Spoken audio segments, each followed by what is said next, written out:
मित्रांनो, मी तुम्हाला आज दाखवणार आहे नाण्याच्या दोन बाजू काय असतात आणि रिॲलिटी काय असते हे तुम्ही पाहू. मायनीमध्ये किती प्रकारे डेव्हलपिंग चालू आहे आणि मलाही खूप छान वाटतंय, कारण मायनीमध्ये अशी छान प्रगती होते किंवा चांगलं होतं आहे, तर एक नंबर चाललं आहे, मला खूप आवडतं आहे. परंतु जे असं म्हणतात ना माणसं की नाण्याला दोन बाजू असतात, त्या तुम्हाला आज मला वाटलं की दाखवाव्या.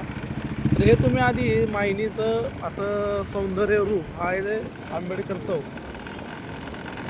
तर हे तुम्ही पाहू शकता. याच्यामध्ये किती डेव्हलप झालं आहे बघा, तुम्ही पाहू शकता किती सुंदर असं डेव्हलपिंग चाललं आहे. मला आवडलं की मायनीमध्ये डेव्हलप चालू आहे, परंतु ही आहे आपल्या मायनीमधील बाजारपेठेतील नाण्याची पहिली बाजू, आणि तिथेच आपण दुसरीकडे जाणार आहोत. नाण्याची जी दुसरी बाजू असते, जी आजपर्यंत कुणी दाखवली नाही, कारण कुणाची हिंमत झाली नाही. पण मी असा माणूस आहे की मी लाजत नाही किंवा काय नाही, कुणाला राग येईल काही होईल. तर ही आहे नाण्याची दुसरी बाजू. हा आहे वाहिनीतील फुलेनगर रस्ता, तुम्ही पाहू शकता. फुलेनगर म्हणजे मागासवर्गीय वस्ती.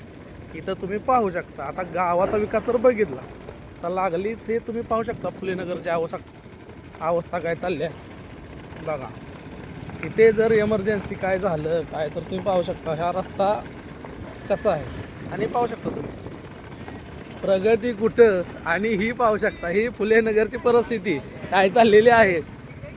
तर तुम्हाला दाखवतो की हे बघा, म्हणजे जिकडे गावात 20 वर्ष आमदारकी होती, तिथे गावचा विकास बघा. आणि त्याच गावात तुम्हाला फुलेनगरच्या लोकांची मते चालतात, सगळं चालतं. मग त्या फुलेनगरमध्ये तुम्हाला विकास का नाही करू वाटत, हे तुम्ही ठरवा. आणि हे बघू शकता ही अवस्था आहे फुलेनगरची बघा. तुम्हीच बघा आता काय अवस्था चालली आहे बघा. ही आहे फुलेनगरची सत्य परिस्थिती बघा, आणि मला नक्की सांगा.